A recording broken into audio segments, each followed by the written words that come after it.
Good morning, everyone. I'm Anna Rose. I'm Norman Swan. And we'd like to start by acknowledging country, acknowledging that today we're on the lands of the Wurundjeri people of the Kulin Nation, and to pay our respects to elders past and present. And just remember the Bunjil's Nest. For those of you who haven't been before, this is a joint project of co-design of the Eagle's Nest, where we all place our sticks with a message on them in the nest, which is growing hugely, as you'll see out there. So please contribute to that. The thing about the nest is it's a mess, but it's a constructive mess, which is a home for these eagles, and you can see it's just fantastic the way it's evolving. And if those of you who are going to last the day till the end, you'll hear Fiona talking to Brian McKinnon about how the nest has evolved. A few housekeeping things. We're not going to ask you to turn your phones off. We will ask you to turn them on silent. You might want to keep them on because of our Twitter feed. So Twitter is a big part of the idea generation for this day. And the hashtag, if you're going to tweet with your reactions, your questions, your own ideas, the hashtag is UOMFOI. So just remember, UOMFOI. Very catchy. So please keep tweeting throughout the session, and we'll also have a chance for those Twitter ideas and questions to feed into the panel that we'll have at the end of our short talks. Do that any time indeed. Just a bit of background. And by the way, congratulations to the few people who managed to put their clocks forward last night. So well done. No doubt the others will trickle in round about 11 o'clock thinking it's 10 o'clock. But so it's great that you're here. Small but exclusive. So just a little bit of background to today. When we were, Fiona and I and others were working on the programme for the Festival of Ideas, it became clear to us that what we were doing was having a discussion on an evidence-based food, environment, brain and mind, and so on. But where does that go in terms of a public discourse in an environment where you can get very cynical about the political process, how vested interests can distort the political process, and where there's evidence on the table, climate change, many other things, it's not put into policy. Is democracy in this complex world of ours dying? And if it's dying, what can we put in its place? And if it's not dying, just needing a bit of resuscitation, what's the mouth-to-mouth that we can give it? And those are some of the discussions we're going to have. Great. And one thing finally to keep in mind is that it's a festival of ideas, not of the business plan. So some of the things that come out today, they might be at the start of being formed as an idea. And we want to create an environment that will help them grow and nurture them. So some of you might know the brainstorming rule, yes and, rather than yes but. So if you can try and think as creatively and positively as possible, maybe we'll end up reshaping democracy by building on lots of ideas by the end of today. Thank you. And the first speaker today is Mark Scott. So Mark is very well known as the Managing Director of the ABC. He's had a long career in public broadcasting and in the media, and he has degrees from Sydney University, master's degrees from Sydney University and from Harvard. And I'm not introducing him because it's a conflict of interest.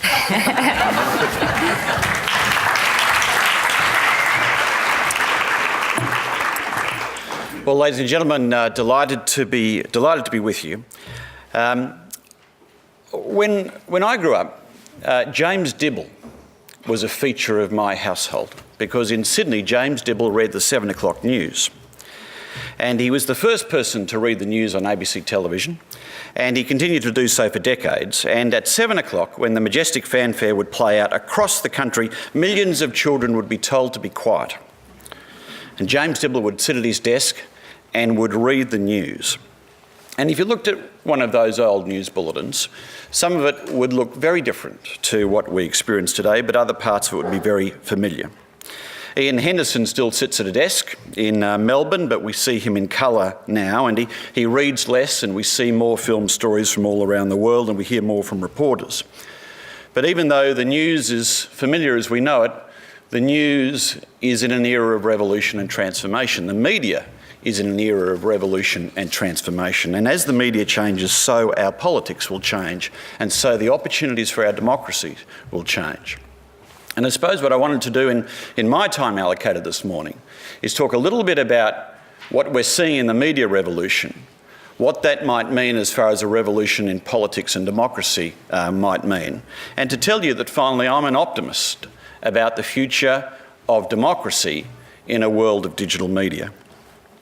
There are a few paradigms and rules that we grew up with in the old analogue media world. And one was the rule that we all understood when we watched James Dibble, that the news was on at 7 o'clock.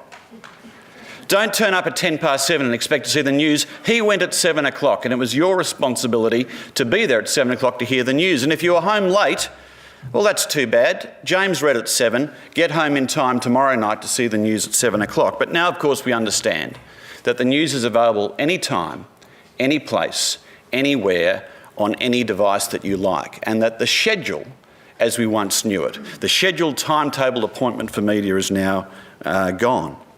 And I sometimes say, if you're still asking what's on television tonight, you're just showing your age. The second thing that we used to see in the media world was that it was a world of very few choices. A handful of television stations, a handful of newspapers, a handful of radio stations.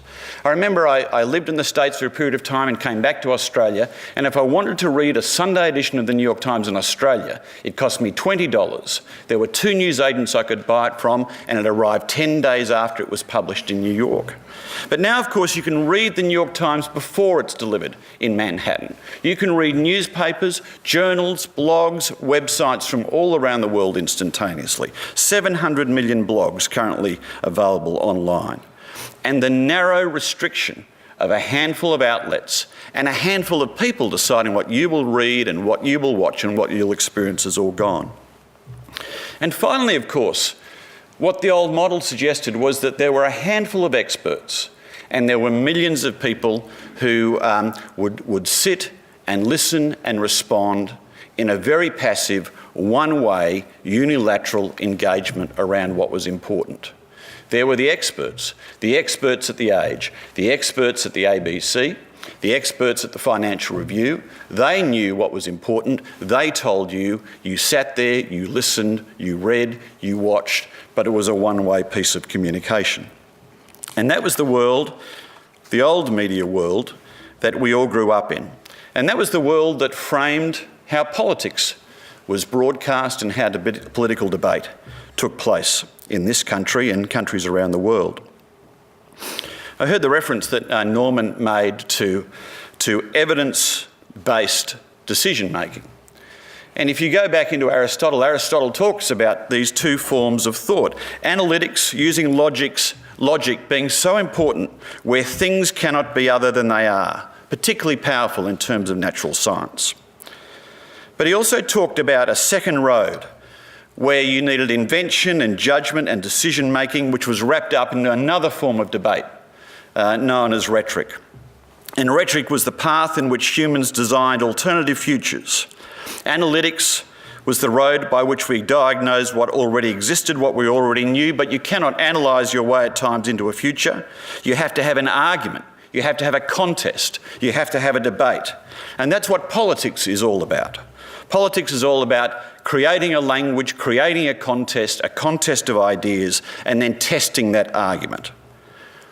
And one of the great metaphors for where that can happen is the town square, a place where citizens can come, and citizens can listen and learn, citizens can speak and can be heard, where the voices come together to debate and to engage robustly around ideas.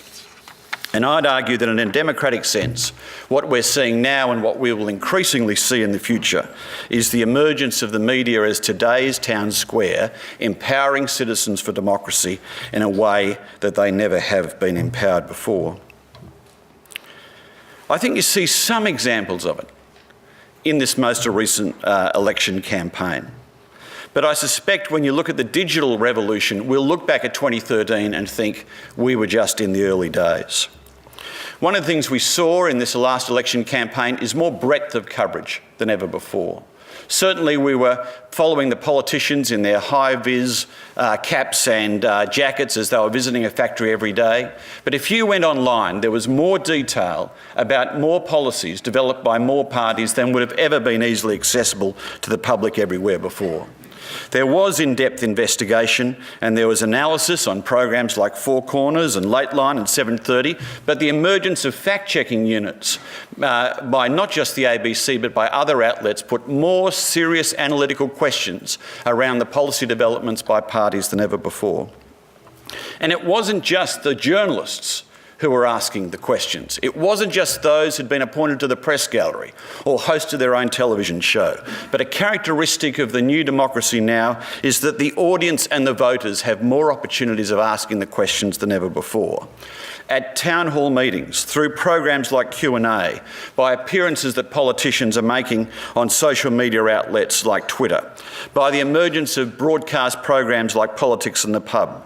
One of the things that we've learned at the ABC is that the audience asks different questions than the gallery asks, than the seasoned journalists ask, and that's a very good thing. We find that when we take Q&A on the road and we've got Q&A out in regional centres, then you're getting different questions with a different focus than you get when you're broadcasting it from inner city Sydney or inner city Melbourne. One of the changes that the new voices are bringing is that people emerge who have a profile and a following that we wouldn't have heard. A preeminent blogger in the 2010 campaign, Greg Jericho, now is a columnist at the ABC and at The Guardian, a talent who we didn't know of until more voices were recognised in this digital era. And of course, social media gives more challenges for people to come together, gather together, reinforce voices, and to agitate, to ask questions that perhaps the journalists aren't asking. And we have real evidence in this world of a lean-forward engagement. The ABC's experience around Vote Compass in this election campaign was remarkable, I think. Creating a detailed survey to ask audience members to engage around the substance of policy. And we had probably 3 times the number of responses that we expected. 1.3 million completed surveys showing that the public wanted to be engaged, the public wanted to think about policy, the public wanted to be engaged in substance and find out where they stood in relationship to the parties. And I think as a consequence of this, politics will all change. The public want to play an increasing role. And I think you can see this in the engagement that's now taking place around the Labor leadership. The gallery will be less powerful than they were in the past because they don't have a monopoly on asking questions and setting the agenda. There'll be more opportunities for more voices and a broader range of issues discussed. Different political skills will be required and there'll be new engagement tools drawing on the back of the experience of things like Vote Compass. Sometimes the era of 24-hour news is derided. Sometimes there's cynicism around social media, but I would argue that they weren't the good old days, when a handful of men decided what you could read or watch and when a handful of men decided what was important to you and what you needed to know, when a handful of men could speak on your behalf, and when it was so hard for you to ask questions and find answers. In this era of social media, of digital technology, of smartphones, we are finding that the public has the tools in its hands to be more engaged in a democratic process, to be more tuned in to the policies that matter to them, and to be more demanding of politicians than ever before. And I think that's a very positive thing for democracy in the future. Thank you very much.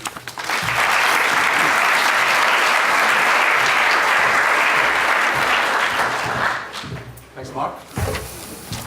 Our next speaker is Tim Soutphommasane, and Tim is the Race Discrimination Commissioner, commenced just over a month ago in that job. Prior to that, he was at Radio National making a superb series called Mongrel Nation. Tim's a political philosopher with his PhD from the University of Oxford. I think they call it Doctor of Philosophy when you have it from Oxford. And is an author of several books, called one, The Virtuous Citizen, Don't Go Back to Where You Came From, and Reclaiming Patriotism, thinking long and deep about the issue of citizenship, race and identity in Australia and its relationship to democracy. Please welcome Tim.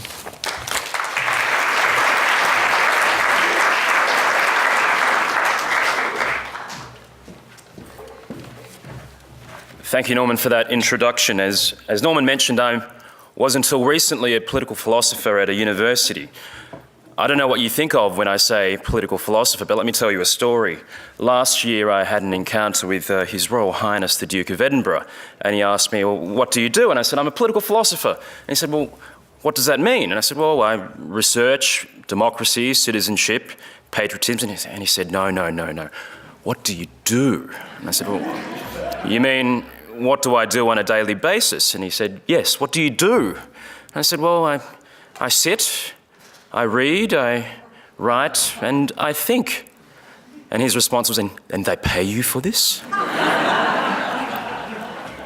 I tell this story because when you think of a political philosopher, you're probably thinking of someone whose life is dictated by reason and rationality, someone whose work is guided by thought and method. That couldn't be further from the truth. I wasn't drawn to political philosophy by reason.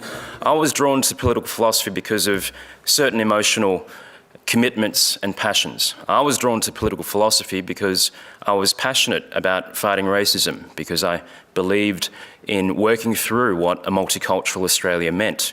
I first encountered political philosophy in a library in Cabramatta, reading about John Rawls and the Veil of Ignorance during the height of Hansonism during the 1990s.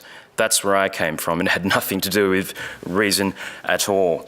That's not to say that reason has nothing to do with what we should think a democracy must involve in the future.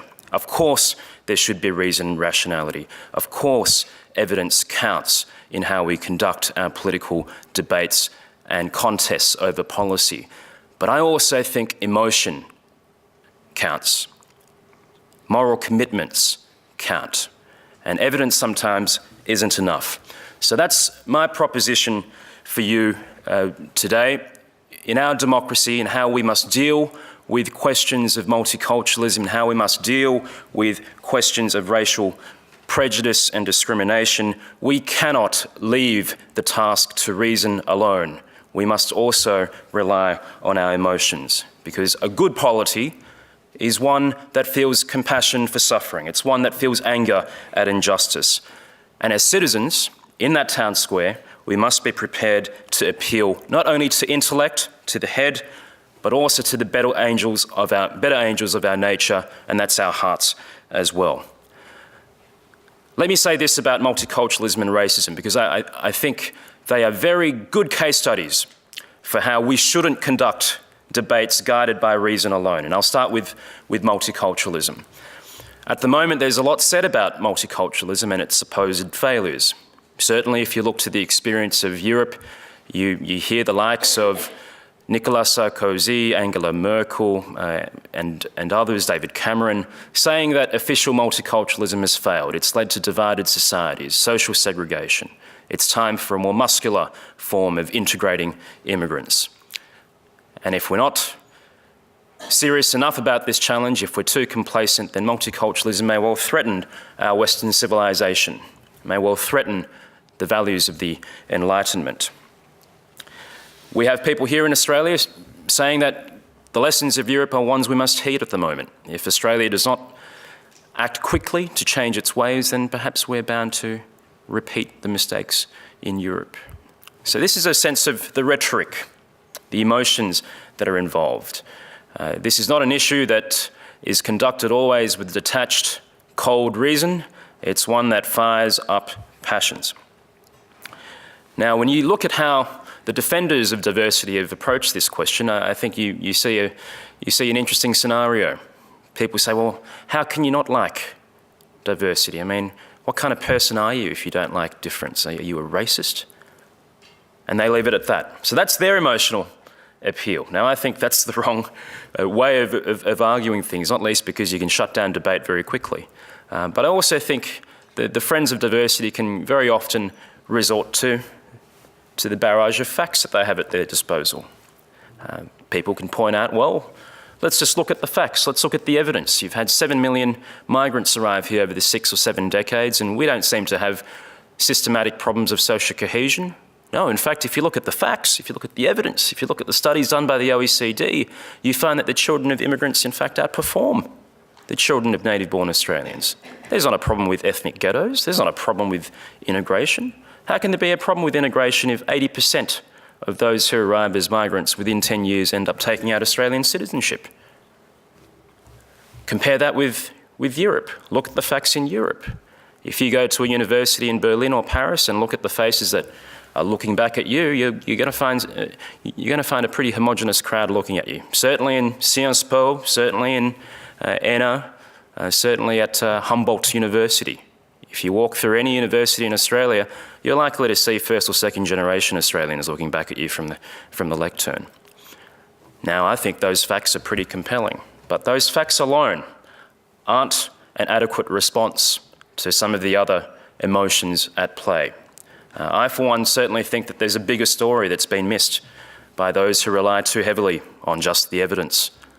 Because if you think of what's happened during the past 6 or 7 decades, if you think of the journey Australia has taken as a nation of immigration, I think you have a great story that should be the source of patriotic pride for all of us.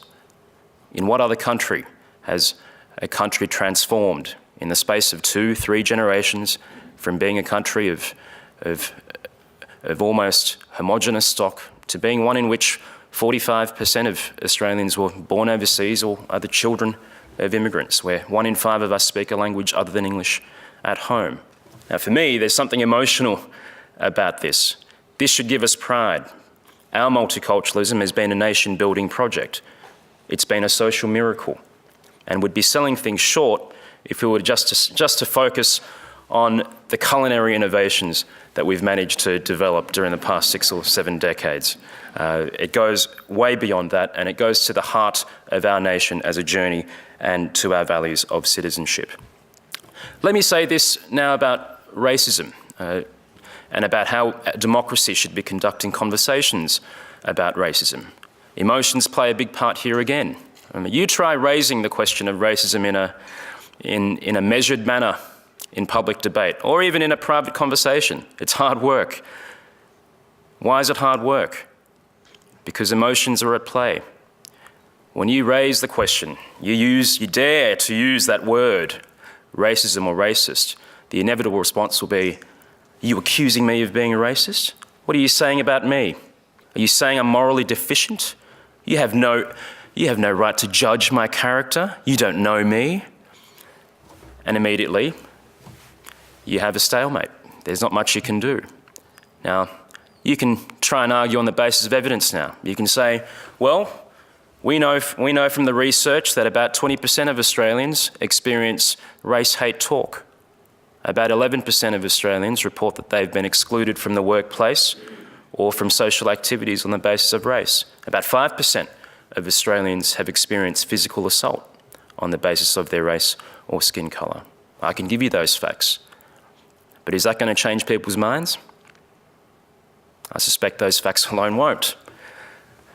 In my work as Race Discrimination Commissioner, I've tried to ensure that people are prepared or encourage people to think about the emotions that we should be drawing upon when we talk about racism. So when you do see an incident of racism, I think it's worth asking someone, how would you feel if you were subjected to that? How would you feel if your son or daughter was given that treatment? How about trying to put yourself in the shoes of others and see things from a different perspective? But the appeal here isn't about reason alone. It's something more emotional. It's about a common humanity. But more importantly, it's about how Australia should be reaching its potential as a nation. It's not about facts. It's about our moral standing as a community. Because when someone experiences prejudice and discrimination in the workplace or at their school or in their neighbourhood, they're being prevented from reaching their full potential. They're being prevented from contributing to our nation and making our country better. The appeal, I think, that has to be made is a patriotic one. Now, you might think it's strange for me to use the word patriotism in the same breath as multiculturalism and racism. I mean, after all, isn't a love of country that last refuge of the scoundrel? Isn't it about breastfeeding and flag waving and subjecting others to abuse because you believe your country is better than others and that your race might be superior to others? I mean, isn't that what patriotism means? If you look at our experience during the past 10 years, if you think of episodes such as Cronulla, isn't that what it means? I don't think it has to. Because if you love your country, and this is an emotion, if you love your country, then you should be prepared to work to improve your country. And if you belong to a national tradition, you should try and live up to the best of that national tradition, not to the worst. A German American once said, "My country, right or wrong, but when wrong, to be set right, and when right, to be kept right." That's the kind of patriotic appeal that I think we can draw upon in our emotional appeals. So what's the lesson in all this? Well, I think as a democracy, you cannot fight demagogues and you cannot fight irrational populism through facts and evidence alone. You have to fight fire with fire. You have to fight emotion with emotion. We have a long tradition in Western thinking of believing that disagreements are only symptoms of faulty reasoning, that there's always a universal answer that exists, that if we work hard enough, if we think hard enough, we will find the answer. I don't think that's true. I agree with David Hume, who said that reason is the slave of the passions. If there is to be an enlightenment that we should follow, it's perhaps the Scottish Enlightenment, not the French Enlightenment, that we should take as our guide. But the fundamental lesson is this: reason alone cannot win us our arguments in political debates. We also have to remember rhetoric, moral persuasion, and our capacity as citizens to change each other's minds.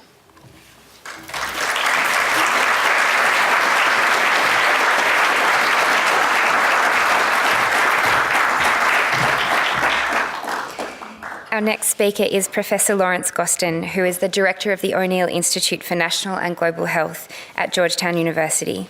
Lawrence directs the World Health Organization Collaborating Centre on Public Health Law and Human Rights and serves on the Director General's Advisory Committee on Reforming the World Health Organization. He's also a member of the National Academy of Sciences and chairs the Institute of Medicine's committees on counterfeit medicines and on recombinant DNA. He's also done a lot of other interesting things, probably too long to read out, but one very interesting thing is that he drafted the Model Emergency Health Powers Act to combat bioterrorism after the September 11th attacks.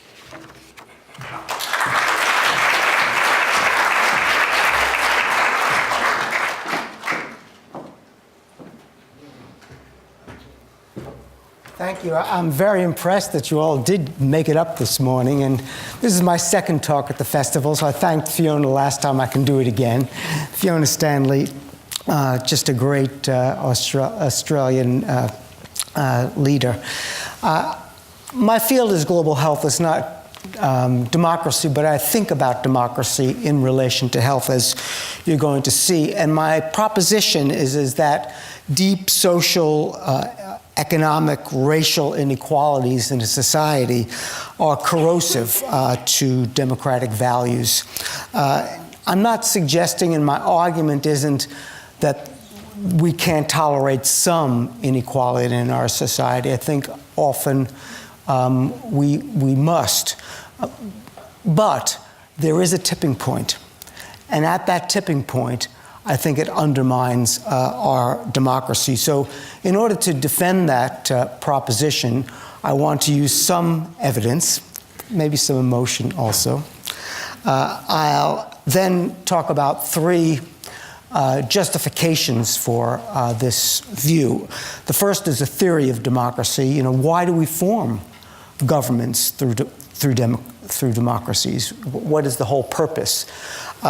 Second is the corrosive value of inequality in relation to political influence. And the third one is about good governance, because we have to remember that democracies aren't the same as elections, that there are very important democratic governance values that go beyond simply having an election. You can think of many examples throughout the world where there are elections and really fundamentally undemocratic governments. When we think about this whole idea of inequalities, we all think about the Occupy movement. We are the 99%. So what does that mean? I mean, this is an emotional appeal to say that the 99% of the population owns far too little of the accumulated wealth of a country. And there is some evidence for this, and I'm going to talk mostly about the United States, but I think Australia has similar problems, but certainly not as extreme as the United States. And you can make a judgment for yourself when the US, when Australia or others reach that tipping point that I talked about. The Congressional Budget Office, which is our authoritative research institute, said that between 1992 to 2007, the top 400 incomes, that is the top 400 people in the United States, rose by 400%. And their tax rate was reduced by 37%. The top 20% of the American population owned 85% of all the wealth in the United States. And among the 34 developed countries of the world, with something called the Gini coefficient, which is a statistical measure of inequality, of 34 developed countries, the United States is the 27th, very, very low. Following on with this Gini coefficient, the most unequal countries and the most equal countries, I think, reveal something. So if you're looking at the most equal countries, they tend to be those with large social safety nets, social support systems. Sweden, South Korea, Norway, Denmark are among the most equal societies in the world. I just came back from Stockholm. What a place. The least equal tend to be countries that are quite authoritarian, with very weak democratic institutions. It's very sad as an American to point out that the United States is equal or more unequal, is more unequal, generally more unequal in its income distribution than Guyana, Namibia, Nicaragua, Venezuela, and Cuba. Australia is much better than the United States, but even still, Australia is a very unequal society. From 2010 to 2012, for example, the 90th percentile and above of Australians had their incomes raised by 14.4%, whereas the lowest 10% rose only by 3.2%. There are certain equality myths that I wanted to point out. They're certainly present here in Australia, and they're very prominent in the United States, but they really are myths. I mean, the first one is the difference between evidence and belief, from our wonderful last speaker. Most people, despite all this evidence, think that in the United States, the polling shows most people think we have pretty equal incomes. And we have this bootstraps mentality also here, that rugged individualism, you bring yourself up by your bootstraps, and it's up to your own ingenuity. Anybody can move forward. It's another myth. And this leads to the most fundamental myth, which is the social mobility myth. The social mobility myth is that, if you grow up and you're poor, you're immigrant, you can grow up to be president. Now, President Obama was not poor when he grew up, but I mean, he and I'm very proud, and I work for him. But this is a great myth, the social mobility myth in the United States. It's actually one of the least socially mobile places in the world, which means that if you are born poor, the chances that you will remain poor are very, very high. And even sadly, this is generational. So it will go on from generation to generation to generation. And one can see this in the poorest states in the United States. So why is all this inequality corrosive of democratic values? One of the things I write about in my books is mostly from Walzer, but many others, theories of democracy. So why do we form governments? What's the whole point of it? Why? Because there are lots of things we could do ourselves if we had enough money. We could even purchase medical care, we can buy food, we can build a house. But there are certain things that no matter how wealthy or influential we are, we can't do unless we have a government. National security, domestic security, public health, safe roads, control of infectious diseases. That's why we form governments, because we can't do these things on our own. And health is one of the major reasons, and this is my field. I write in the field of public health and global health. So let me give you some examples of how this has undermined this theory of democracy. So if you're living in Baltimore, Maryland, and you're a white professional, your life expectancy is going to be roughly 29 years higher than somebody that lives right down the road and is a poor black laborer. In Glasgow, in Scotland, the life expectancy between two little parts of Glasgow, and only 10 miles apart, is similar to nearly 30 years.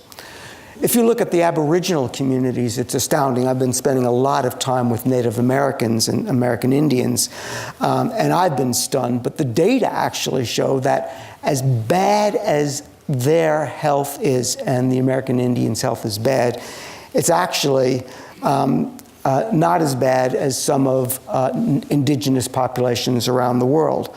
So the United States differential is about 6 years. Canada, it's 8 years. New Zealand, it's 9 years. Australia, it's 16 to 17 years between the general population of Australia and the Aboriginal population. Security is another example. Most places in the world, if I go to Sweden, I go for a nice walk. I'm in Melbourne. I absolutely adore this place. I mean, it's like, nirvana on earth. I walk around. You should have seen the walk I had yesterday. But if I go to Johannesburg, my friends will tell me, you can't walk. Even in the middle of the day, you can't go for a walk. And people have armed gates and armed guards to try to protect themselves, which is another theory of democracy, security. Security is very, very powerful. And then I want to talk about political influence, because when you have very, very large concentrations of wealth, I think it is corrosive of political influence. And political influence is something that causes gerrymandering and in the United States, political campaign spending, which is very bad. And then finally is good governance. Good governance, as I mentioned earlier, is critically important to democratic values, and I think it's eroded in very unequal societies. Good governance is not elections, it's stewardship, not having a corrupt government, transparency, monitoring, accountability. It's civil society engagement.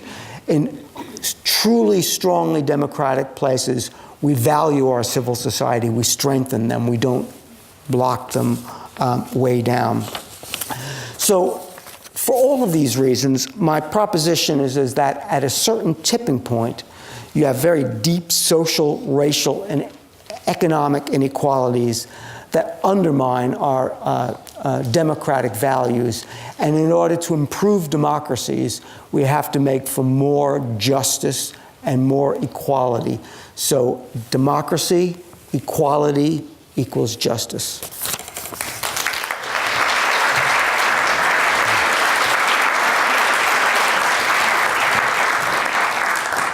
Thanks, Lawrence. Sorry, it's so right-wing so far, but we'll try and correct it a bit later. Our next speaker is Jane Smith. Jane Smith is the inaugural director of the Museum of Australian Democracy at Eureka in Ballarat. You must all go and visit it. You can also visit it virtually as well, since it's a new technology. I've known Jane for many years. When I was running Radio National, Jane was head of corporate strategy at the ABC in a much more turbulent time than Mark's era, largely because it's actually the sign of what happens when with leadership and a CEO in an organisation. And it's with great pleasure. And Jane's gone on to, before she came to the ABC, she worked for such quiet and unassuming personalities as Gareth Evans, and has been CEO of the New South Wales Film and Television Office, and has also run Hugh Jackman's production company. Please welcome Jane Smith.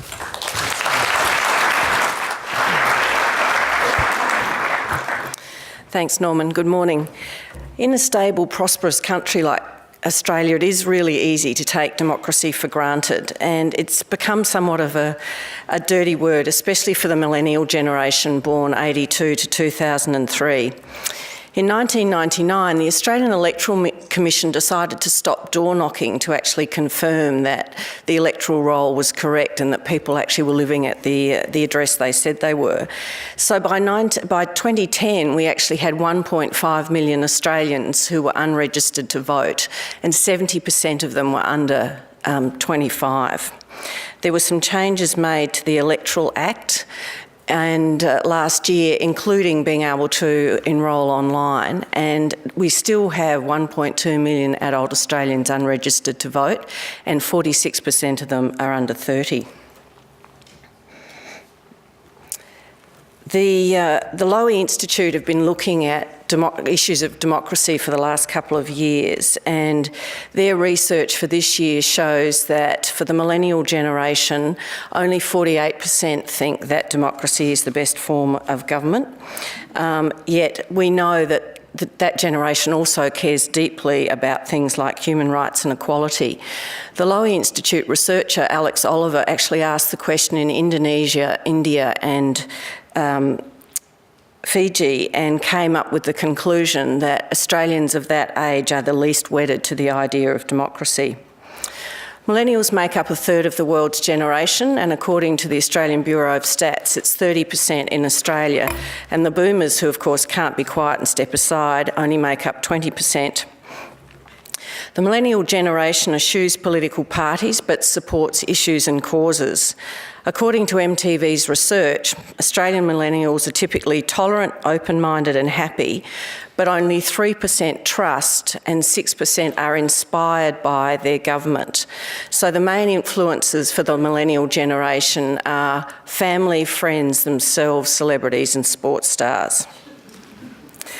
So why are we failing in making the connection to the fundamentals of our society? And how do we reframe democracy outside of the voting and bring it back to issues of equality, human rights, access and inclusion? There's clearly a communication, branding and participation gap in terms of how Australian youth see the world and their perception of democracy. MADE, the Museum of Australian Democracy at Eureka, was actually conceived to have conversations about what democracy means in the 21st century. It was inspired by the events at the Eureka Stockade in 1854, where a group of largely young people, they were mostly only 16 to 27, actually decided to fight the injustice on the goldfields, which was about the cost of the gold licence and some pretty rough treatment they were getting at the hands of the police force, which was mostly ex-criminals. So, because everyone was out looking for gold. So they had regular public meetings, they formed the Ballarat Reform League, they had a list of demands, they sent deputations to both the Governor and the Gold Commissioner, and finally they decided that they actually had to fight. 30 people died at the Eureka Stockade, and the colonial administration, after a review, decided to accept the diggers' demands. And the Victorian men over 21 got the first male suffrage in the British Empire. So for the first time, without having lots of property, you were able to vote if you're a male of that age. They were also able to stand for Parliament and to be paid to be a politician. So again, it meant that you didn't have to be incredibly wealthy to be able to represent your community. Made decided to go to where the millennials are, which is obviously online, social media and popular culture. MTV had just conducted a 24-country research project on the millennial generation, and they are seen as easily distracted, bored and wanting instant gratification, but they see themselves as curious, tolerant, sharing, flexible and optimistic. Being authentic and real is also a priority for this generation. 84% of them think that they have the potential to change the world to make it a better place, and 73% believe that the way they use the internet changes the way they see the world. Happiness for this generation is being part of a loving family and doing a job you enjoy. And key issues from that research were handling the economy after the GFC, world hunger and finding a cure for cancer. So we launched Movement, which is a search for the millennial leader, and we launched this on the 15th of September, which is the UN's International Day of Democracy. And Movement is our first foray into a national conversation. It's an innovative way to give a platform to the youth to promote wider, different and deeper conversations about what democracy we want. We formed an extraordinary alliance at MADE. We've got two partners, corporate partners, MTV Australia and Deloitte Digital, and about 18 of Australia's best youth and social action groups are supporting us in this endeavour. So anyone who's between 15 and 30, you've got until Thursday to actually nominate to try and become the millennial leader. You need to answer 4 questions and upload a 60-second video. The questions are based around what you care about, what you want to do about it, and what does leadership look like for you. The data analysis will give us the top 30, and then we have a panel of 10 millennials who will actually decide who are the top 5 candidates. And then there'll be a 3-week campaign where you have to register to vote. Our say will be honing the questions to be answered during the election campaign. The elections will finish on the 13th of November, and we'll announce the leader on the 14th. And they'll be in office until next year's International Day of Democracy in September 15.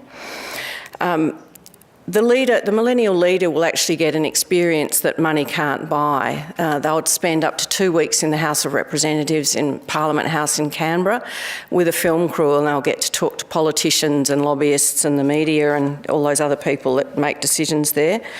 They'll also get mentored by MTV for 10 months, and they'll do blogs, TV news pieces, video diaries and social media. They get access to a Brains Trust, and thank you, Mark Scott, for being one of our Brains Trust. 29 of Australia's most creative thinkers who will discuss contemporary leadership and effective social action with our new leader. The launch of the Millennial Campaign happens to coincide with the first 100 days of the new government. And wouldn't it be great if we actually had more millennial views being taken into account while the crafting of new policies is being done that will affect their futures? There's been some entries coming in, and I guess there's some promising signs. We've had over 4,000 likes on Facebook. We're expecting a rush of entries this week. Key themes have been happiness, family, friends, helping others, giving a voice to those who are not heard, and mental health. And one of the speakers yesterday talked about the age of onset of depression has moved from 28 to 14. So that kind of confirms that that's a big issue for that generation. Currently, 65% of the entrants are women and 35% are men. We'll be using material from the Millennial Campaign to actually look at the education resources that we put together, particularly around the new civics and citizenship course that's rolling out next year. The millennial generation is the first connected generation, and they see the world as their canvas. And I think it really is time the boomers step aside, and we need to learn the lessons from this generation about how their savvy and energy can be used to campaign for issues and create a different kind of democracy. So my proposition is that we actually use we increase the participation in Australian democracy for the under-30s by using this inaugural millennial leader to actually find out what are the issues and the solutions. Thank you.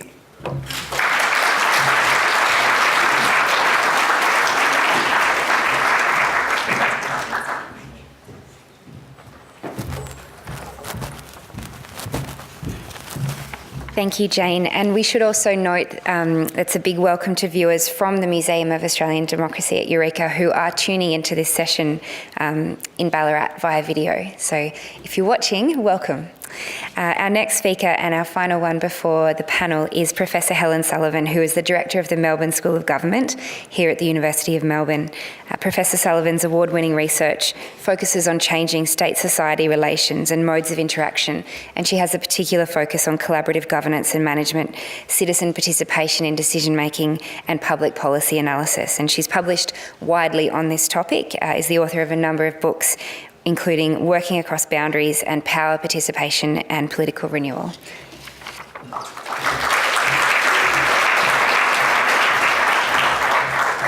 Thank you very much, and good morning, everyone. I am all that's standing between you and the panel discussion, so I will try and be brief. When I was thinking about this, accepting, as Larry said, that it's not all about elections, I started thinking about the first time I voted in a national election in the late 1980s and how that felt and how excited I was to be part of this tradition, to do the things that my parents and wider family had done of, putting a cross on a piece of paper and sticking a piece of paper in a box and having a sense that you were participating in an important process. The last time I voted in 2010 was a rather different experience. I think I've probably learned a lot since then, felt rather differently about the impact that I was having as a result of voting. But also more significantly, I was aware that over that period, a great many of my extended family and friends either had never voted or had stopped voting, and a great many of the students that I teach certainly were either not registered, and Jane's already indicated that in Australia, but also have no intention of voting and see voting as not relevant either to democracy or to their participation and their capacity to influence change. So I'm going to start really by saying that my proposition is that we must innovate to build a democratic system that works for all our citizens, and that in order to do that we need to face up to the fact that the problems we face and the publics we engage with have outgrown our representative democratic institutions that we created in a different time and in a different space. And I want to argue that it is possible, I, like Mark, am an optimist, for those institutions to be revived and reconfigured in ways that offer better prospects for public policy making, and that this process of democratic revival is essential and, I would argue, an inevitable part of democracy being a living and dynamic system, which in itself is always incomplete. And the two things I really want to try and get to when I talk today is two key challenges that some of which have come up in the conversations that we've had in preparing for this session. One, that the public's not interested in politics, in democratic politics. And two, that there are some issues that are just too important to be left to the public. And I want to challenge both of those things. Now, the problem... Previous speakers have already given some indication of the nature of some of these problems, but I'll just highlight them quickly. Disengagement from the public from representative institutions manifest either in low levels of voting or increasing absences from registers. The impoverishment of public debate about priorities and about policies, the race to the bottom in Australia around questions to do with refugee and asylum policy, the short-termism in Indigenous policy, the retreat in climate policy, general disregard for evidence despite policymakers banging on about the importance of evidence-based policymaking, reform gridlock in some areas, and the domination of interests. Norman's already alluded to this in shaping policy, where having money and influence seems to buy you more influence and therefore greater access to decision makers. Now, to some extent, that's resulted in most advanced liberal democracies in a plague on the houses of both of the main parties. There seemed to be very little difference in terms of their prescriptions for economic policy, and where there is, as there has been in Australia, a proliferation of minority interest parties, these are not necessarily seen to be serious players in the democratic game, but more of an idiosyncratic feature of a system that otherwise carries on regardless. So, 2 things I really want to say. 1, that the public's not interested in politics, and 2, that there are some issues that are just too important to be left to the public. And I want to challenge both of those things. So, To get to a solution, I think what we need to accept is that our representative democratic institutions are pretty well exhausted. If not exhausted, then very tired.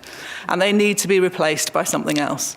Our representative system was developed in a particular context, when we had particular relationships between capital and labour, when we had a particular kind of population who we expected to behave, conduct themselves, live their lives in particular ways, and when we had powerful nation states that more or less could, if not provide the solutions to our problems, at least offered the prospect of providing some remedial action. Now, I'm not saying we need to do away with representative democracy altogether. I'm arguing that it is an essential but insufficient condition for a healthy democracy. And the problem is not with the public. The problem is with the institutions. It is the institutions that need to change. Publics, we know, and we've already heard from some of the work that people have talked about, publics are interested in democratic politics. They are engaged. Young people in particular are active and involved. They're just not engaged in the way in which politics and democracy is currently represented to them. And while elections isn't everything, it certainly seems as if that role that we as citizens enact once every few years, that is all that our political institutions expect of us, and that needs to change. And there are two ways in which I think we need to change it. Both of them fit within the space of what political philosophers and others talk about in the context of the shift from representative democracy to a more participative democracy. And there are two people who I think are particularly helpful in helping us think about that. That I want to reference just briefly. Benjamin Barber has done some extraordinary work differentiating between what he calls thin and strong democracy. Thin democracy, he argues, is the kind of democratic institution that is all-pervasive in the West. Systems rooted in liberal values that promote individual liberty and private interests rather than justice and public goods, the kinds of things that Larry was talking about. A strong democracy, on the other hand, is more participative. It has democratic institutions that view citizens as being active in their self-governing. Citizens, it is accepted, may not be able to govern themselves all the time over all of the issues, but the expectation is that they should be able to do so sufficiently often and over sufficiently important issues, policy questions, decisions about power and resources, as to feel themselves to be authentic self-governors. So there's a big shift here in Barber's description between thin democracy and strong democracy, where we as citizens both are afforded more access to influence, but are also expected to take the opportunity to exercise that influence. Now, there's a wide range of ways in which people have talked about participative democracy. And I just want to highlight a couple of them before moving on. Carol Pateman talks about the importance of participation as a good in itself. The act of participation in itself is edifying, helpful, enjoyable. You learn new skills, you become better at participation the more that you do it. That's one of the things we tend to forget when we think about reviving or reforming democracy. We talk more often about participation and participative democratic institutions as having instrumental value, and this is very important. There is evidence to suggest that participative processes can lead to better decision-making, more legitimate decision-making, a defence against the arbitrary power of the state, and a recognition that individuals may in fact be the experts in their own lives, that lay and lived experience is as important a set of data as the technical learned experience. And there's something here about how we understand expertise and how we constitute evidence that really requires us to focus when we think about things in a participative way rather than in simply a representative way. Participative democracy also, its advocates suggest, can enable much better access for those who are marginalised, disadvantaged, otherwise excluded. It requires the creation of institutions that are developed by marginalised groups and indeed put their voices at the centre of the conversation. And so there are lots of advantages advocates would have, both for participative democratic institutions themselves, but also for those institutions to be strong. There's also an importance, I think, between differentiating between strong and thin democracy and between strong and thin politics. And here, Chantal Mouffe's work is particularly helpful, because what she alerts us to is the assumption, and often economists are very good at this, but political scientists are too, the assumption that politics is simply about us expressing fixed preferences. We have fixed identities, we can read from those identities our fixed preferences, and that can give everybody some idea of how we approach a particular debate, a particular conversation. There's another way of thinking about politics, where in fact our identities are not given and fixed. We all have multiple identities as citizens, as beneficiaries, as service users, as consumers, as advocates. We are able to differentiate between those identities, but we are also able to enter into discussions and constitute our identities with others.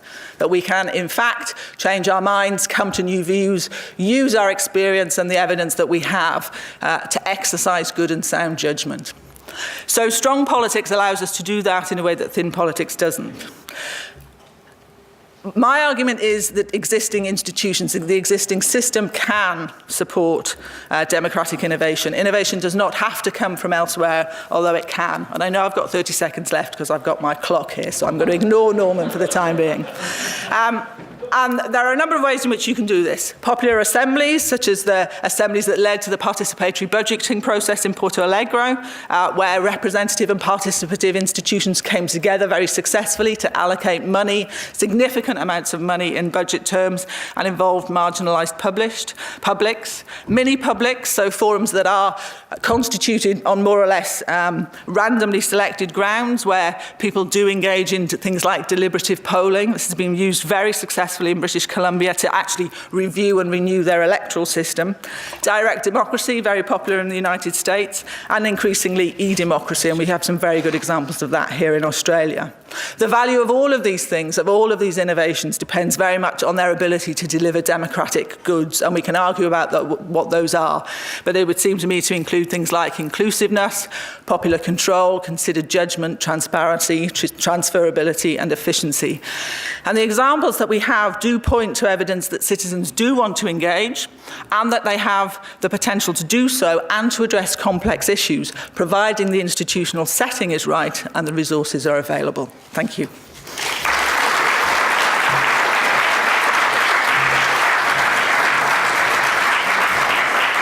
So we can invite our panelists back up to join our discussion. Anna, do you want to frame the discussion for us a little bit?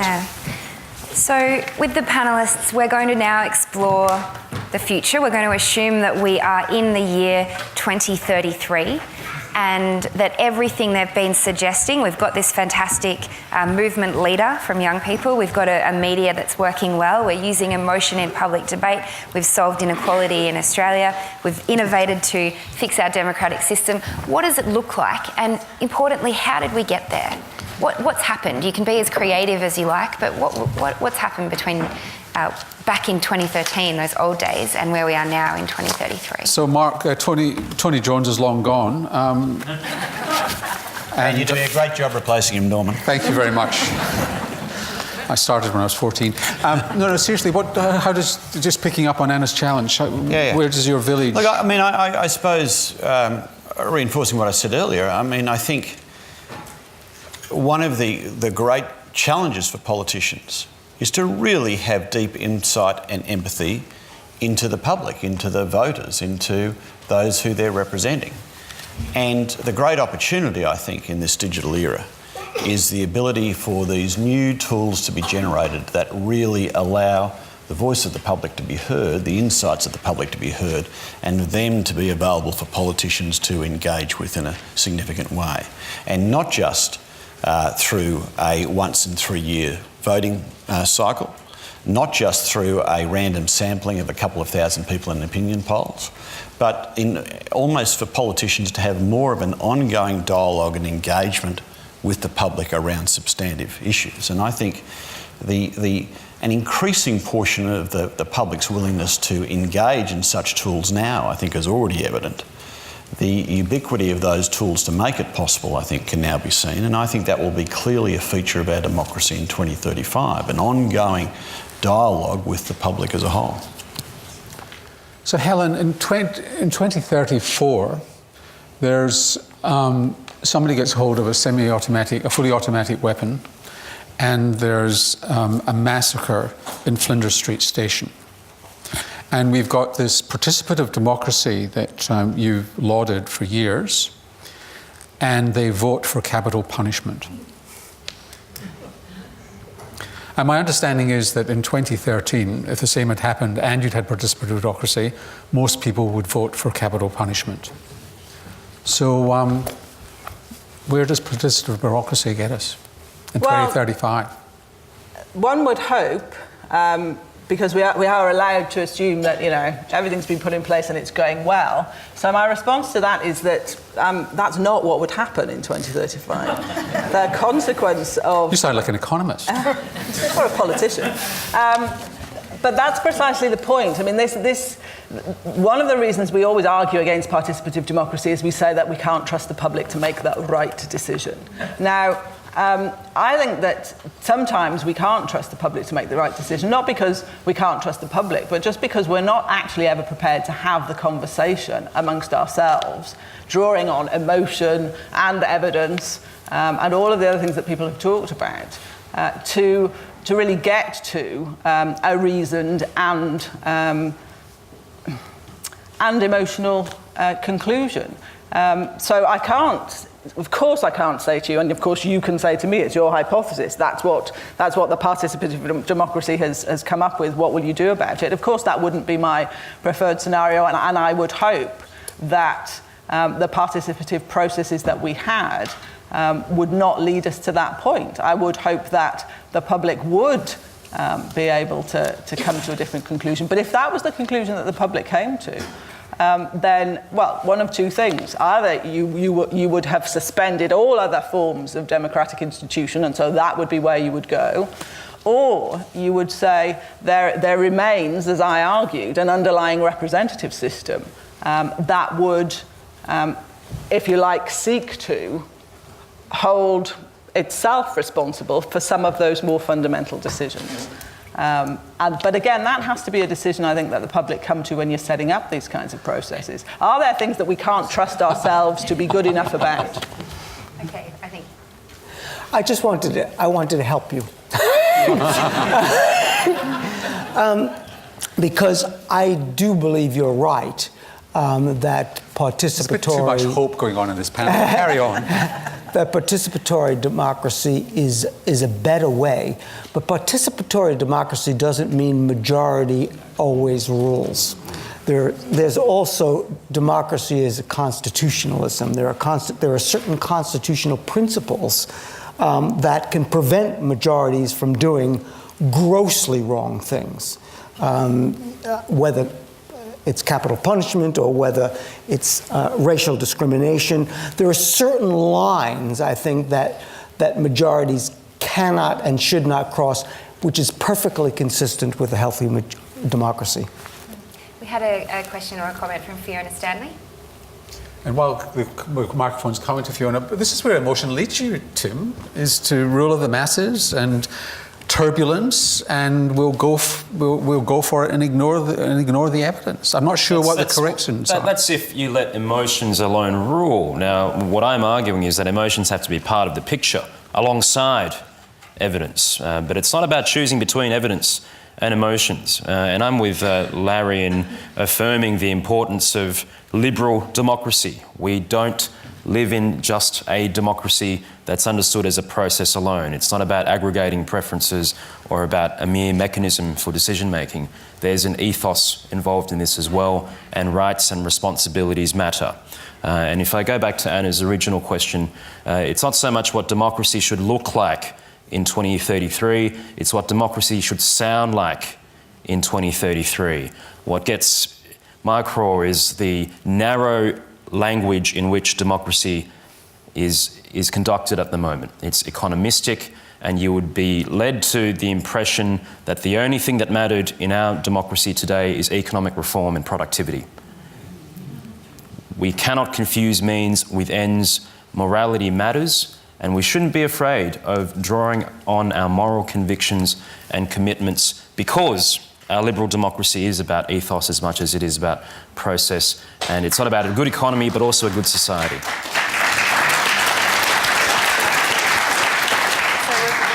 we've got a question from from Fiona Stanley. Yeah, this and is then a one from combined Twitter. question from Hugh Taylor, who can't be here, and me. And it gets down to this issue of who are the public and how can we trust them to make the best judgmental decisions on these complex issues facing us as a society. So I guess it's this debate between Larry and Helen, and added to by Tim just now. But how do you have a public debate on the wicked issues that are complex scientifically, that do require evidence, actually, Tim, as well as emotion?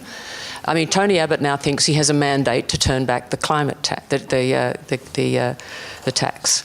And yet he doesn't have that, does he? And, you know, Jay and I'm excited about what's going to happen with the Millennium Leader, and I think galvanising this, and a lot of the suggestions and propositions from many of these sessions, which are not to do with democracy, are about this issue, about how we actually get the best decisions when we don't have an informed public making them. I guess that's what I'm getting at. But Fiona, how can you say that Tony Abbott doesn't have a mandate for getting rid of the carbon tax when there were two things he was voted on, kept on saying it, going to stop the tax, and going to turn back the boats? He's got a mandate. He's got a lot of other things as well on that plate. How do we know that the mandate is just for those things? Don't rush to this one. Okay, anyway. Yeah. I mean, I think one of the questions, if you're looking at what might 20 years or 25 years of a democratic experience mean here, I think it's too simplistic to say simply these tools give a better mirror of what everyone's thinking, and so therefore politicians will simply do that. I mean, I would actually hope these are good tools for leadership.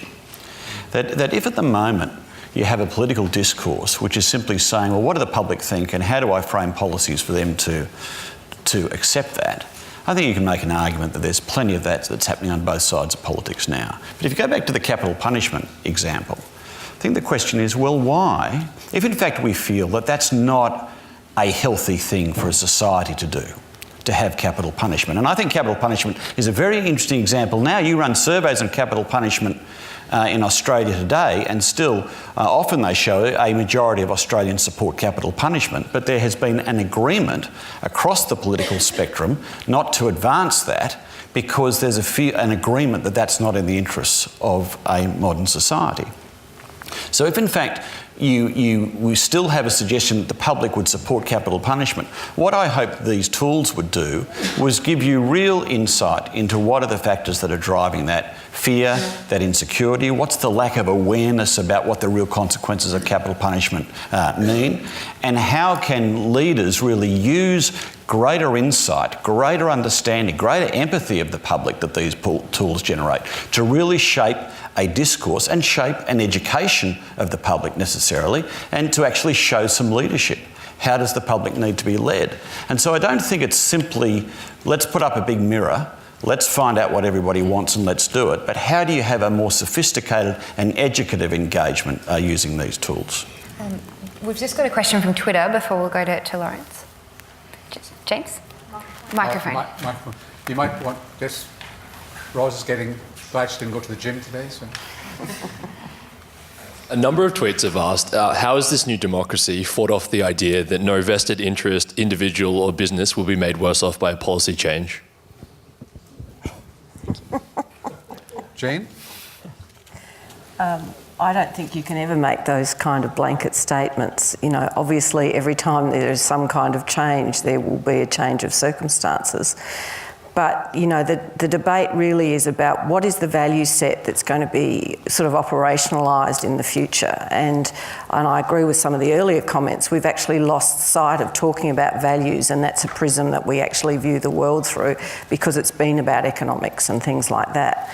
So, you know, I think if we go to 2033, we're all going to be, you know, I'll be wearing a pair of glasses if I'm still alive where I can just, you know, look at the world through it. We'll have screens integrated into everything we do. It's going to be so easy to kind of have conversations about issues and make our views felt, that it's going to be a completely different world. I mean, the millennials will be 51 to 30 by then, and they'll probably be moaning about the people who are 18 to 25, you know. So, yes, I think it's going to be a very different place.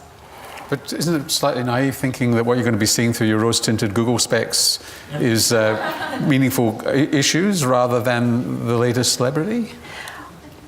No, I don't think so. I think you know, we're transitioning into what leadership looks like in a digital world, and there's a whole lot of organisations that haven't actually moved into that, which is actually about a whole series of conversations instead of the old command and control kind of structures. And I think by the time we get to there and the technology is completely integrated into our lives, it'll be a much more effective place. Lawrence, Helen, and then we'll come to a question in the audience. I just wanted to, in terms of how the questions and answers are going, I wanted to take us back a bit and look at the context. Because what we're expecting of democracy is far too much, and it can never be achieved. Just as democracy isn't always majority rule and there are constitutional principles, it also always doesn't lead us to the right decision. It also always isn't instrumental in the way that we would love it to be. It's actually really, really messy. There are inherent values of democracy. It's a better place to live when there is participatory governance, when there is non-discrimination, when there is a stewardship in the sense of not having corruption, when there's a certain amount of accountability. These are all really important inherent values. So I just want to caution us. Democracy is messy.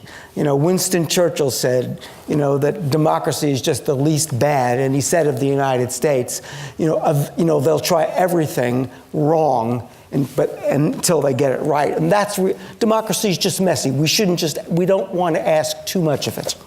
Helen, and then I agree that democracy is messy, but I don't think we ask enough of democracy. And I think this goes to the fact that we feel very comfortable in, you know, identifying a group of other, whoever the other are, who cannot be trusted to make good and the best decisions. And this discussion about, you know, science versus everybody else, it's a completely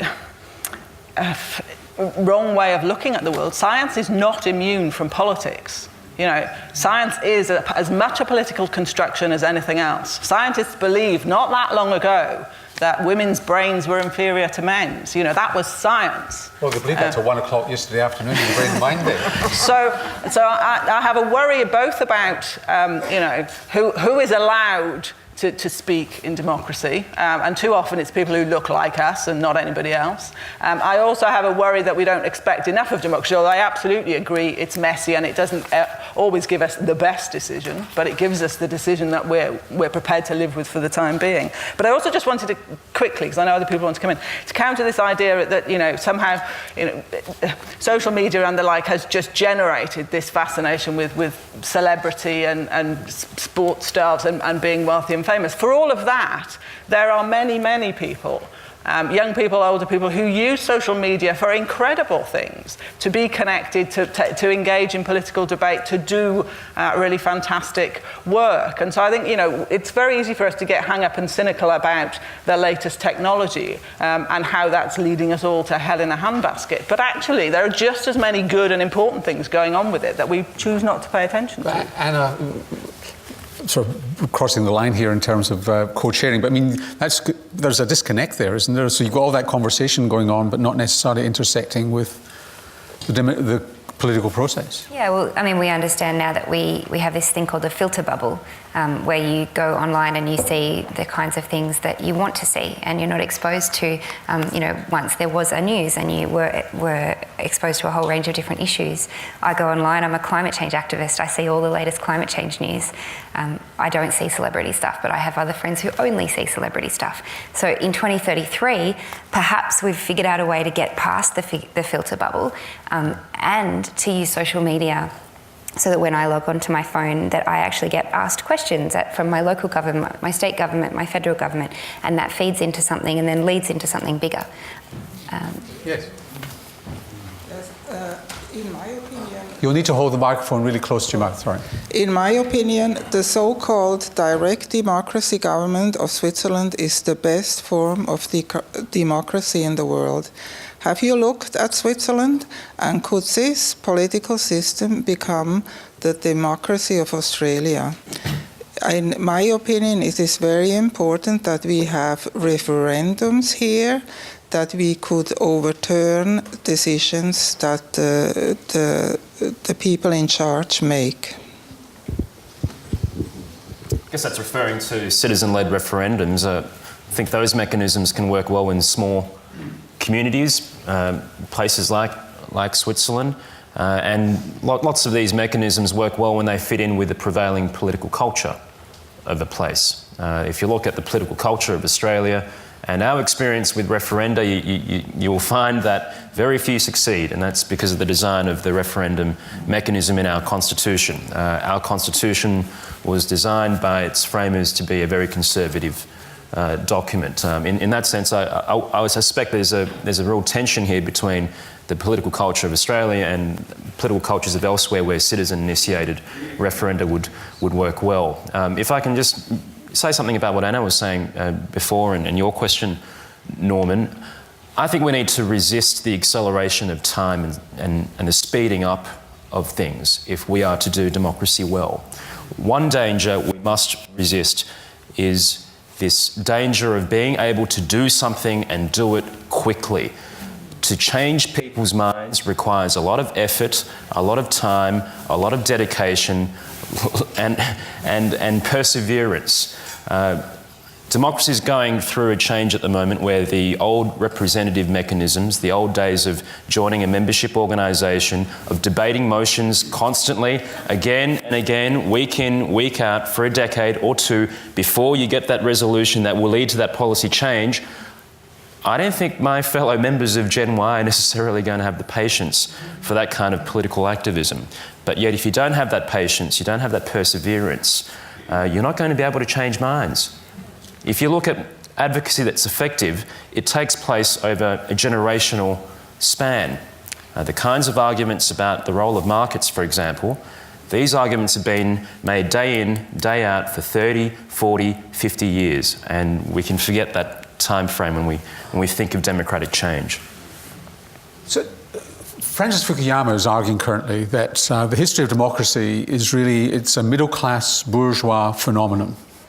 And that if you go forward to 2033, in the current environment, you're going to see a decimation of the middle class. You're seeing it in the United States, beginning to see it in Australia, and therefore the core group in the community that is committed to democracy and has the most skin in the game, in a sense, is going to be gone.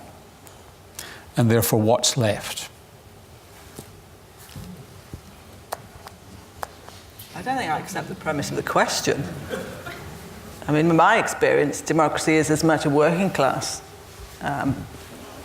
purview as it is a middle class purview. I mean, we may all be middle class now, and that might be what he's arguing, but democracy and democratic institutions have just as strong roots in working class and other kinds of communities as they do in the fabled middle class. So I'm not sure I accept the premise of the question.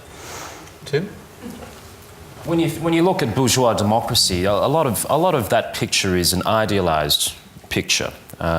Now, democracy is a work in progress. If you look at how it has changed over time, my former colleague at Sydney University, John Keane, for example, has written about the various stages of democracy. He believes that democracy has evolved from assembly democracy, and didn't start in Greece in his view, by the way. It started in Mesopotamia.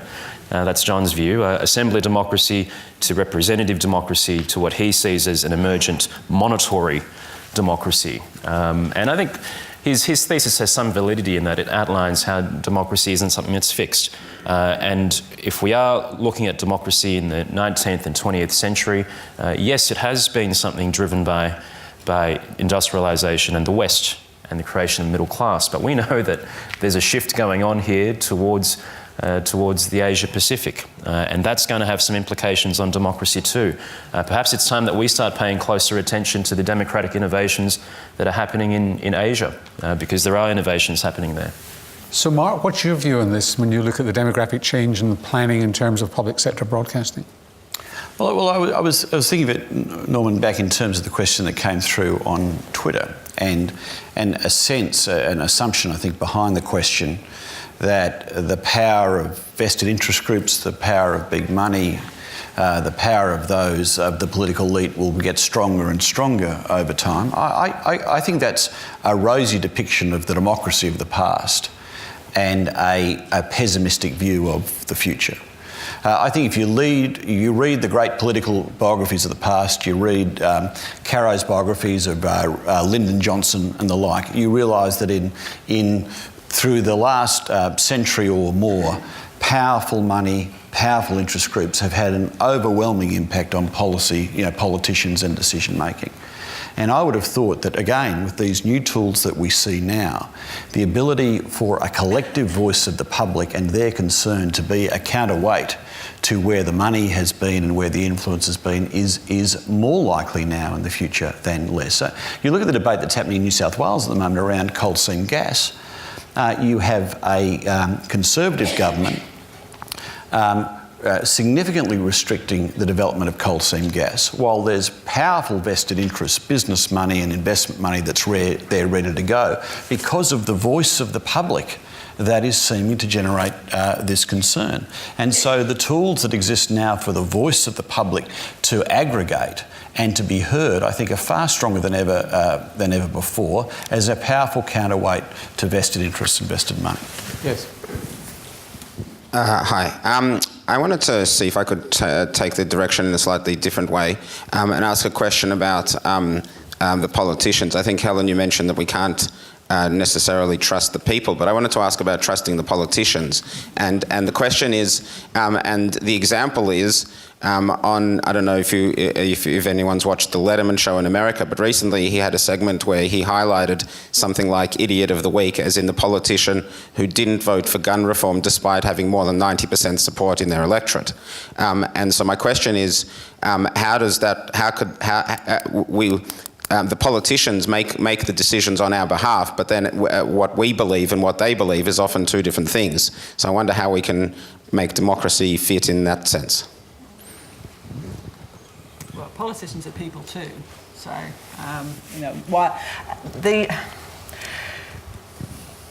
our democracies are not delegate democracies.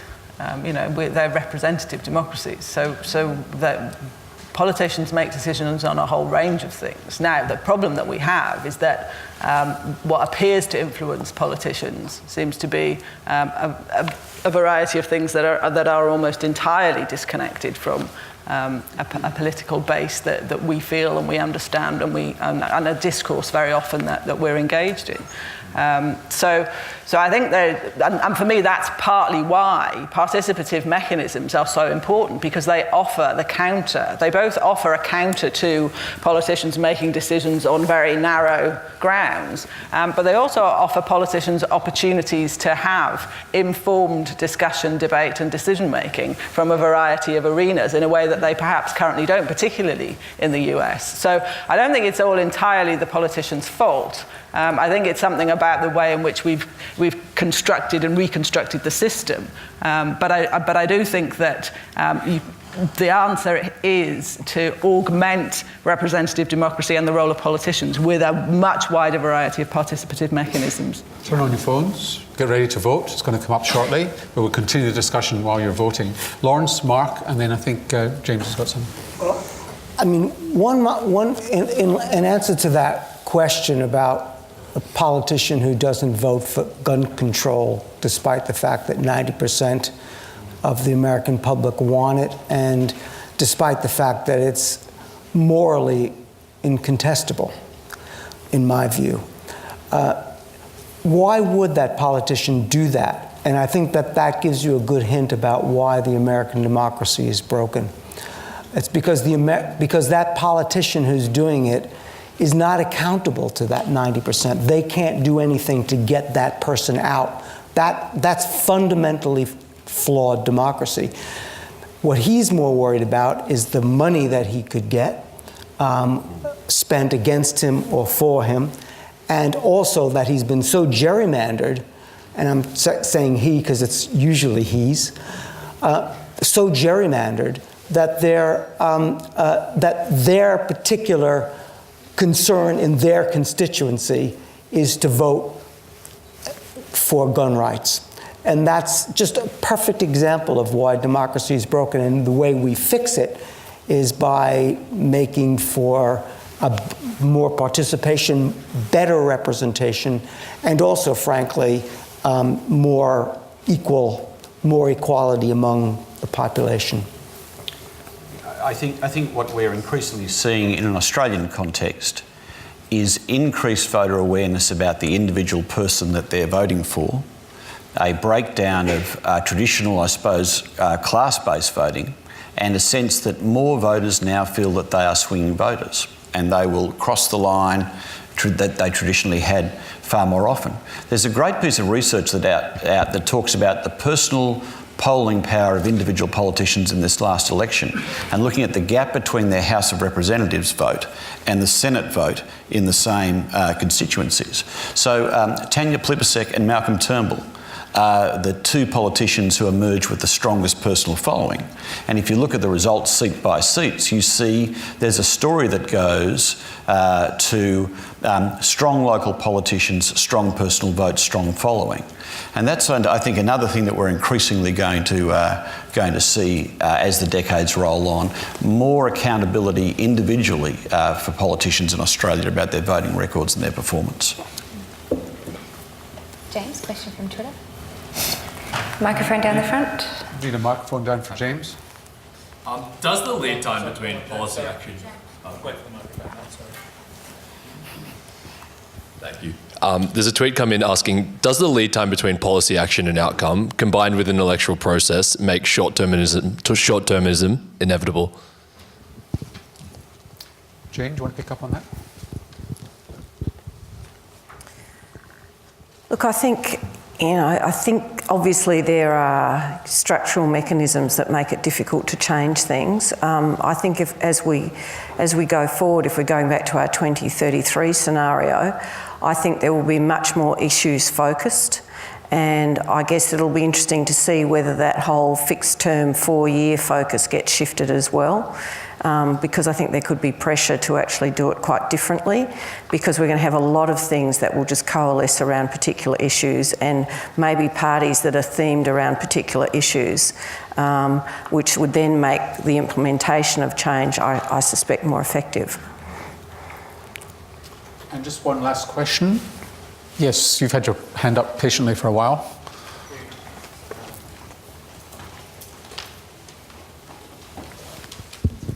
Tim made reference to John Keane and monetary democracy, and this is a question in the first instance to you, Jane. You're talking about the millennial generation, and I think it's wonderful that they be encouraged. But the challenge would be that in terms of using Facebook, iPads, etc., it's very convenient, and we talked about the bubble over there where it's very selective. The challenge is, how do you engage young people, apart from just making comment on iPad or Facebook? I don't believe that they are substantially engaged in democracy, apart from making comment. And so their preoccupation seems to be being at universities or school with the assignments to do, then social interaction and romance, and then being married and raising children and getting a house. So what your challenge is to really engage them in action and participation, which was mentioned before. Participatory democracy is important. How do we engage young people in that? Thanks, Philip. Yes, look, the focus very much from MAID is to get people to think about the issues that they actually want to do something about. And I guess once we've done this campaign, we'll have more of a sense of that. I think the millennials see the world where they actually think about going to do a project in, saving orangutans in the rainforest in Indonesia or, whatever. So I think there is a focus that is very global, and then it's a question of how do we get them motivated to move from just doing the online click into something that is much more substantial. But I think that is going to happen, and I think particularly if they feel they've got a voice and they're being listened to. I mean, the research from the recent election is that most of that generation just didn't think anyone was talking to them about what they cared about. So there was no motivation for them to kind of get terribly involved. And so until we actually start having debates and use the technology in the way that they're comfortable with, then I think you will actually get greater participation. Two, and then I might ask Anna to sum up. Yeah, just adding to what Jane said, one thing we should try and avoid is to have a fragmented form of political engagement where people of Generation Y and subsequently engage in politics only because of that single issue that they feel strongly about. And I think it's very important that you develop civic literacy that is engaged with questions of the common good across a number of areas. So it's not enough for you just to feel strongly about foreign aid, or just to feel strongly about climate change, or just to feel strongly about same-sex marriage. What we need to encourage people to think about is how this fits into a bigger picture. And I think you cannot avoid, at the end of the day, coming back to ideology and about a worldview that you believe in. And I think ideology isn't a dirty word. It's about how you make sense of the world and how you interpret the world and how you bring your values to bear on what you can do to change the society in which you live and the world in which you live. Great. Well, we haven't quite figured out exactly what the world's going to look like in terms of our political system in 2033, but we've made some progress on thinking about at least some of the challenges that need to be addressed, the role of young people, the role of technology. You can see the results up on the board for which of the ideas that you like. The comment I would make, interestingly, is that if you take Lawrence's proposition, in a sense that's the evidence of whether democracy is working. And really everybody else is talking about the tools. You know, the town village is the way of harnessing some of that emotion and some of that participation and innovation that you've been talking about. And for an audience in one of the great academies, you're willing to be emotional rather than rational. So could you please join me and join Anna and I in thanking our participants.